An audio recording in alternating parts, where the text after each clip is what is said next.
Bueno, hoy vamos a ver las preguntas de repaso sobre hipertensión arterial sistémica. Entonces, ¿cómo se calcula la presión arterial? Esta se determina utilizando el gasto cardíaco multiplicado por la resistencia vascular sistémica. ¿Cuáles son los principales factores que alteran la presión arterial? Va a ser sobre todo el sistema nervioso simpático, el sistema renina-angiotensina-aldosterona y el volumen plasmático, que este es regulado en mayor medida por los riñones. ¿Cuál es la epidemiología de la hipertensión arterial en México? Pues cerca de 25.5 millones de personas mayores de 19 años son portadoras de hipertensión arterial sistémica y el 40% lo desconoce. 60% que sí conoce su diagnóstico, solo la mitad toma tratamiento y solo la mitad de estos están en control, o sea, en cifras de menos de 140-90 y menos del 50% de los diagnosticados pues están en control. La prevalencia es del 25.5% en adultos mayores de 20 años y la prevalencia en adultos con obesidad aumenta hasta en un 42.3%. En los adultos mayores, la hipertensión sistólica aislada es el tipo de hipertensión más frecuente que van a presentar los adultos mayores y la prevalencia de hipertensión arterial sistémica de bata blanca en adultos mayores va del 5 al 15%. La hipertensión arterial sistémica primaria representa el 85 al 95% de los casos de hipertensión. Y bueno, ¿qué es lo que se conoce como hipertensión arterial secundaria? Es una hipertensión causada por condiciones subyacentes que son identificables. ¿Cuáles son algunas condiciones que pueden causar la hipertensión arterial secundaria? Puede ser una estenosis de la arteria renal, un feocromocitoma, trastornos tiroideos, adenoma suprarrenal o mutaciones de un solo gen. Entonces, ¿cuáles son los factores de riesgo para desarrollar hipertensión arterial sistémica, o sea, primaria? Ya sea sobre todo edad avanzada, obesidad, historia familiar, es más común en personas que tienen dos padres que sean hipertensos. La raza sobre todo se da más temprano y hay más daño en la raza negra. Sea una persona que tenga un número reducido de nefronas, una dieta alta en sodio de más de 3 gramos al día, consumo excesivo de alcohol, inactividad física. ¿Cuáles pueden ser las manifestaciones clínicas de la hipertensión arterial? Generalmente es asintomática, aunque puede tener complicaciones.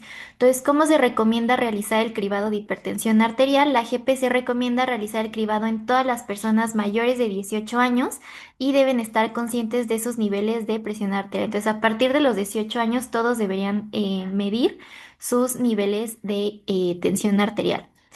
Entonces, ¿cuáles son las clasificaciones de la hipertensión? Vamos a tener el nivel óptimo que sea menos de 120 sistólica y menos de 80 diastólica. Normal es que sea de 120 a 129 milímetros de mercurio y de 80 a 84 la diastólica. Limítrofe es cuando va de 130 a 139 y de 85 a 89. La hipertensión arterial sistémica estadio 1 es la que va de 140 a 160 sistólica y de 90 a 99 diastólica. La hipertensión arterial estadio 2 es la que va de 160 a 179 sistólica y de 100 a 109 diastólica. Y la hipertensión grado 3 es que ya va más de 180 en la sistólica y más de 110 en la diastólica.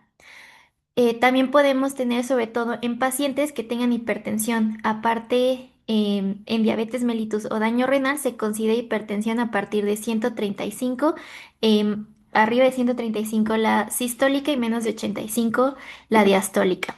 La hipertensión arterial sistólica pura es una que sean los niveles sistólicos de más de 140 pero la diastólica esté menos de 90. Y la diastólica pura va a ser la que sean los niveles de sistólica en menos de 140, pero la que esté elevada es la diastólica en más de 90. Entonces, ¿cómo se hace la medición correcta de la presión arterial? Aquí debe hacerse con un brazalete que sea de talla adecuada para el paciente. En ambos brazos se tiene que hacer, que esto es búsqueda de coartación aórtica y en bipedestación, o sea, el paciente sentado, porque aquí buscamos las condiciones que predisponen a una insuficiencia autonómica. Entonces, 30 minutos antes de la toma, el paciente no debió consumir café, alimentos o haber realizado ejercicio. Se tiene que hacer una habitación tranquila con temperatura confortable y posterior a 3 a 5 minutos de descanso sin hablar durante la medición y sin flexionar ninguna extremidad. Entonces, ¿cómo se puede hacer el diagnóstico de hipertensión? El diagnóstico se puede hacer en una sola visita al doctor si es que la presión arterial estaba en más de 180-110 y además hay evidencia de enfermedad cardiovascular.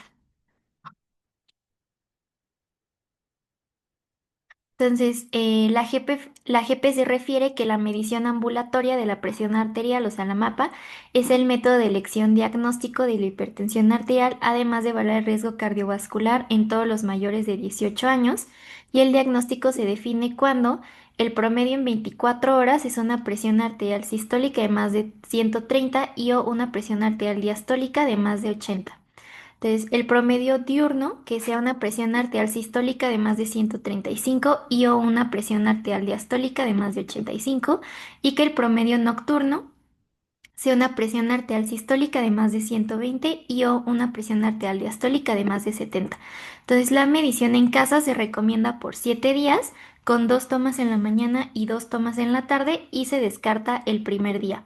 Entonces, si en las opciones de respuestas no hay la medición ambulatoria de la presión arterial, el diagnóstico no se puede hacer en una sola consulta en el consultorio. Entonces, se requiere una toma adecuada de presión arterial, o sea, se necesitan 3 mediciones con intervalos de 1 minuto entre cada una y usando el promedio de las últimas dos, en 2 a 3 visitas al consultorio en intervalos de 1 a 4 semanas. Entonces, la elección para hacer el diagnóstico de hipertensión arterial va a ser la medición ambulatoria de la presión arterial, considerando todos estos promedios, ya sea el promedio de 24 horas o el promedio diurno o el promedio nocturno, pero si en las opciones no viene el mapa, o sea, la medición ambulatoria de la presión arterial, es muy importante recordar que no se puede hacer el diagnóstico de hipertensión con una sola toma en el consultorio, a menos de que ya sea más de 180-110 y aparte datos de riesgo cardiovascular, sino que tienen que ser 3 mediciones en cada consulta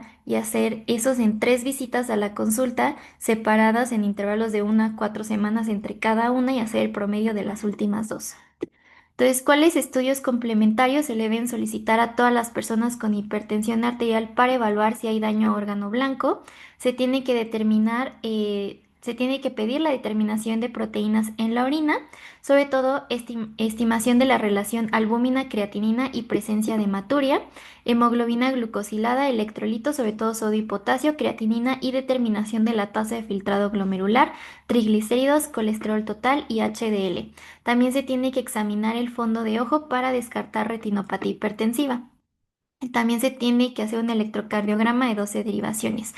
Entonces, ¿cuáles son los daños a órgano blanco que se asocian con la hipertensión arterial? Puede haber rigidez arterial, que es una presión de pulso de más de 60 milímetros de mercurio. En el electrocardiograma podríamos ver hipertrofia ventricular izquierda. En el ecocardiograma podremos ver hipertrofia ventricular izquierda. Podrían aparecer microalbuminuria o elevación del cociente albúmina-creatinina. Puede haber daño renal moderado o grave, retinopatía avanzada, puede asociarse a evento cerebral vascular, infarto de miocardio, presencia de placas de ateroma, insuficiencia cardíaca. Entonces, ¿cuáles son las herramientas pronósticas que se utilizan para calcular el riesgo cardiovascular? Se puede usar la escala de riesgo de Framingham o la escala PROCAM, etc. Entonces, ¿cuál es la epidemiología de la hipertensión arterial secundaria? La prevalencia varía según la edad, pero es más frecuente en personas jóvenes, cerca del 30% en los adultos de 18 a 40 años con hipertensión. Generalmente va a ser una hipertensión secundaria. Entonces, ¿cuándo se sospecha de que una hipertensión sea secundaria? Sobre todo cuando los pacientes con tratamiento a dosis óptimas o dosis máxima tolerada no se logra bajar la presión arterial sistólica y diastólica, ya sea menos de 140 y menos de 90, y que el control inadecuado se haya confirmado con medición ambulatoria o en casa, descartándose una falta de adherencia al tratamiento. O sea, son pacientes que están llevando todo su tratamiento como debe de ser y aún así no logran metas de control. Hay que sospechar que es una hipertensión secundaria. Entonces, ¿cuáles son las causas más comunes de hipertensión secundaria? Las causas pueden variar dependiendo de la edad de la persona. En menos de 18 años hay que pensar en enfermedad renal y coartación de la aorta. Y esto es más común en menores de 11 años, es del 70 al 85%, y de 12 a 18 representa del 10 al 15%. De los 19 a los 39 años, que es el resto 5%, hay que buscar una disfunción tiroidea y estenosis de la arteria renal secundaria a displasia fibromuscular. De los 40 a los 64 años hay que buscar hiperaldosteronismo, apnea obstructiva del sueño, disfunción tiroidea, síndrome de Cushing o un feocromocitoma. En mayores de 65 años podría ser una estenosis de la arteria renal secundaria a aterosclerosis, enfermedad renal o hipotiroidismo. Entonces, ¿cuáles son las medidas preventivas o cambios en el estilo de vida para prevenir y ayudar al tratamiento de la hipertensión? Se tiene que suspender el consumo de tabaco, suspender o limitar el consumo de alcohol, evitando llegar a estados de ebriedad, que son 14 unidades en hombres y 8 unidades en mujeres. Y esto es el control del tabaquismo y el alcoholismo, reduce la presión arterial de 2 a 4 milímetros de mercurio. Pacientes con sobrepeso u obesidad tienen que implementar medidas para bajar de peso y un IMC recomendable de 18 a 25 y esto reduce la presión arterial de 5 a 20 milímetros de mercurio. Realizar actividad física regular de 30 a 45 minutos de ejercicio aeróbico intenso o moderado de 5 a 7 días por semana. Reduce la presión arterial de 4 a 9 milímetros de mercurio. Y pacientes con hipertensión con tratamiento farmacológico se recomienda reducir ingesta de sodio a 5 gramos de sal y esto lleva a una reducción de la presión arterial de 2 a 8 milímetros de mercurio. Entonces, ¿cuáles son los fármacos de primera línea recomendados para la hipertensión arterial? Vamos a tener sobre todo los inhibidores de la enzima convertidora de angiotensina, o sea, los YECAS, como el captopril, enalapril, lisinopril, todos los que terminan en pril. Y esto, un efecto secundario es que pueden causar tos seca persistente. También tenemos a los antagonistas del receptor de angiotensina 2 o los ARA2 que terminan en sartán. Entonces los sartán, irbesartán, telmisartán, estos pueden causar cefalea o hipotensión. También tenemos a los bloqueadores de los canales de calcio. Estos pueden causar edema, hipotensión, vasodilatación. Que vamos a tener a los dihidropiridínicos, que es amlodipino o nifedipino, o los no dihidropiridínicos como dieltiazem o verapamilo. Entonces, también tenemos a los diuréticos tiacídicos y a los análogos de tiacidas como hidroclorotiacida, clortalidona e indapamida. También tenemos extra la espironolactona, que esta es extra en el tratamiento triple, que esta disminuye la absorción de sodio y agua en los túbulos colectores y ahorra potasio. Entonces, ayuda igual al control de la hipertensión arterial. Entonces, ¿cómo se debe iniciar el tratamiento de la hipertensión? Se recomienda empezar el tratamiento con una terapia dual a dosis estándar, combinando los fármacos de primera línea. Entonces, ¿cuándo se puede considerar agregar un tercer fármaco al tratamiento? Se debe agregar un tercer fármaco de primera línea a los pacientes no controlados que ya tengan una terapia dual a dosis submáxima y el uso temprano de una terapia triple puede mejorar significativamente el control de la hipertensión. Entonces, aún así voy a poner un algoritmo al final de la presentación para que quede más claro lo del tratamiento. ¿Qué esquema recomienda la GPC para disminuir los eventos cardiovasculares y el abandono al tratamiento? La GPC recomienda usar los inhibidores del sistema renina-angiotensina-aldosterona más los bloqueadores de los canales de calcio. Entonces, ¿qué medicamentos están recomendados en pacientes que presentan proteinuria? Para los que tienen proteinuria se recomiendan los YECAS o los ARA2. ¿Y qué medicamentos están recomendados en pacientes con enfermedad renal crónica terminal? Igual los YECAS o ARA2 porque reducen la albuminuria. Además, combinados con los bloqueadores de los canales de calcio, bloqueadores alfa, bloqueadores beta y o simpaticolíticos. Entonces, ¿cuáles son las metas a corto plazo de la presión arterial en pacientes menores de 80 años? Las metas siempre deben ser menos de 140/90. Eso es lo que nos indica que está en control del paciente. Entonces, ¿cuáles son las metas de presión arterial en pacientes con hipertensión que además tengan una enfermedad cardiovascular conocida, que tengan riesgo de evento cardiovascular a 10 años de más de 10% y además tengan enfermedad renal crónica o diabetes mellitus? Aquí las metas se recomienda un control de menos de 130/80. Esto sobre todo para los pacientes que tengan hipertensión pero no tengan daño como tal, puede ser 140/90, pero los pacientes que sí tengan enfermedad cardiovascular conocida, tengan un riesgo cardiovascular y aparte tienen comorbilidades con enfermedad renal crónica o diabetes mellitus, su control es con 130/80. Entonces, ¿cuándo se recomienda agregar el uso de espironolactona al tratamiento? En pacientes con terapia triple que en 2 semanas no logre las metas de menos de 130/80, se recomienda agregar la espironolactona porque esta disminuye la absorción de sodio y agua en los túbulos colectores y además ahorra potasio. Entonces, ¿cuándo se puede clasificar una hipertensión arterial como una hipertensión resistente? Cuando después de 2 semanas con terapia triple, además de la espironolactona, el paciente sigue sin lograr metas de menos de 130/80, se clasifica como hipertensión arterial resistente y se tiene que referir con un subespecialista. Entonces, ¿qué es una crisis hipertensiva? Una crisis hipertensiva se define como aquella que presenta cifras de PA sistólica de más de 180 y o una diastólica de más de 120. Entonces, ¿cuántos pacientes con hipertensión pueden presentar crisis hipertensiva? Se estima que 1 a 2% de los pacientes con hipertensión pueden desarrollar una crisis hipertensiva que pueden clasificarse ya sea como una emergencia o como una urgencia en la mayoría de los casos. Entonces, ¿cómo se diferencia una emergencia hipertensiva de una urgencia hipertensiva? La emergencia hipertensiva es la que se presenta con cifras altas de presión arterial, además de daño a órgano blanco, o sea que pone en riesgo la vida del paciente. Esa es una emergencia hipertensiva. La urgencia hipertensiva es un aumento en la presión arterial, pero sin evidencia de daño a órgano blanco, por lo que no es inmediatamente peligrosa, pero sí necesita atención para prevenir complicaciones. Entonces, ¿cómo se inicia la evaluación inicial de la crisis hipertensiva? Se hace una evaluación de signos y pruebas de diagnóstico. Necesitamos biometría hemática, creatinina, BUN, sodio, potasio, enzimas cardíacas, examen general de orina, colesterol total y triglicéridos, electrocardiograma, radiografía de tórax, ecocardiograma y TAC de cráneo, solo para descartar daños a órgano blanco. Entonces, ¿a qué se le conoce como hipertensión maligna? A una lesión microvascular difusa que se manifiesta como retinopatía de alto grado, lesión renal y o anemia hemolítica microangiopática y trombocitopenia. Entonces, ¿cómo es el tratamiento para una urgencia hipertensiva? O sea, que no pone en riesgo la vida. El tratamiento puede ser ambulatorio, se pueden ajustar dosis de medicamentos, o sea, los medicamentos que el paciente ya esté tomando y debe darse seguimiento en una semana. Si el descanso y la evitación de situaciones de estrés no funciona para controlar la presión, se puede considerar dar el tratamiento farmacológico oral que puede darse clonidina de 0,1 a 0,3 miligramos, se puede dar captopril de 25 a 50 miligramos o prazosin de 5 a 10 miligramos, todos vía oral. Entonces no se recomienda el nifedipino porque es impredecible su reducción de la presión arterial y tiene que ser una reducción controlada.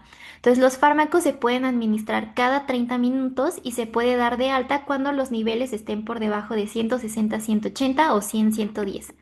Entonces, ¿cómo es el tratamiento de la emergencia hipertensiva? Aquí se debe iniciar una infusión continua intravenosa con agentes antihipertensivos titulables de corta duración, o sea, labetalol, nifedipino, hidralazina, nitroprusiato de sodio, nitroglicerina, etc. Generalmente el que más se utiliza va a ser el labetalol o el nitroprusiato de sodio o la nitroglicerina. Entonces, no se debe reducir la presión arterial de manera abrupta porque hay más riesgo de muerte. Entonces, se recomienda comenzar los agentes orales 6 a 12 horas después de haber dado la terapia inicial intravenosa. Entonces, ¿cuáles son las fases que se conocen de retinopatía hipertensiva? Hay una fase vasoconstrictiva, una fase exudativa, una fase esclerótica y las complicaciones de la fase esclerótica. Entonces, ¿qué caracteriza la fase vasoconstrictiva? En esta fase la hipertensión excita los vasos retinianos para incrementar su tono vascular, causa engrosamiento de la íntima, hiperplasia de la media y degeneración hialina. Las alteraciones en el reflejo luminoso arteriolar se describen como alambres de cobre y plata. Entonces, ¿cuáles son las complicaciones de la fase esclerótica? Hay una formación de microaneurismas y microaneurismas de la arteria retiniana, oclusión arterial o venosa y formación de membranas epirretinianas. Entonces, ¿cómo se clasifica la retinopatía hipertensiva y qué clasificación se utiliza?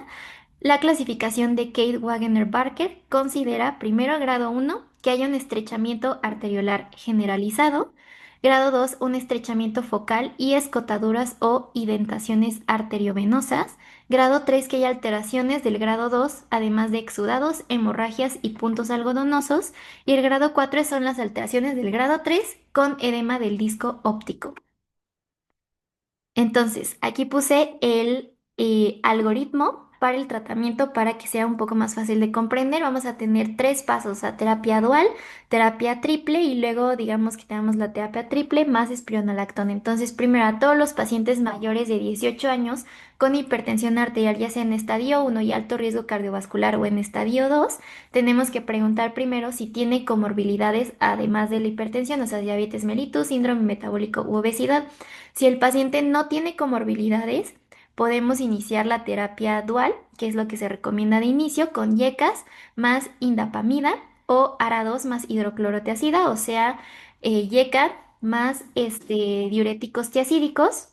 ARA-2 más diuréticos tiacídicos. Si el paciente sí tiene comorbilidades, vamos a dar yecas más bloqueadores de los canales de calcio o ARA-2 más bloqueadores de los canales de calcio. Puede ser cualquiera de estas dos combinaciones. Y a cualquiera de los dos se revisan en 2 semanas. Y nos preguntamos si logra las metas de control de menos de 130-80 en 2 semanas.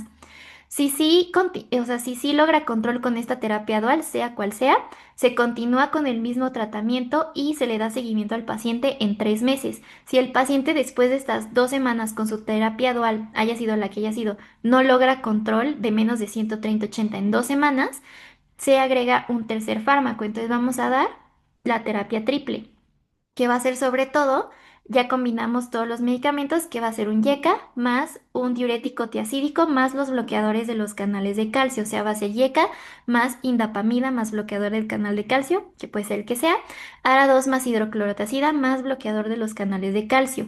Y ahora que ya tiene la terapia triple, también tenemos que ver si logra metas de control de menos de 130-80 en 2 semanas.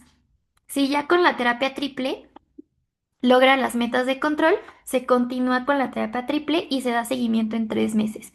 Si no logra estas metas de control, aquí además de la terapia triple, le agregamos espironolactona. Y ya después tenemos que ver igual en 2 semanas si logra ya por fin tener metas de control, o sea, en menos de 130-80, ya dejamos el mismo tratamiento, o sea, la terapia triple más espironolactona y seguimiento en 3 meses. Si a pesar de todo el tratamiento no logra metas de control, esto ya se considera una hipertensión arterial resistente y aquí ya es envío al subespecialista para que él lo revise y vea qué es lo que hay ahí, que no se controla la hipertensión. Y en general eso es el algoritmo para el tratamiento de hipertensión arterial sistémica en general.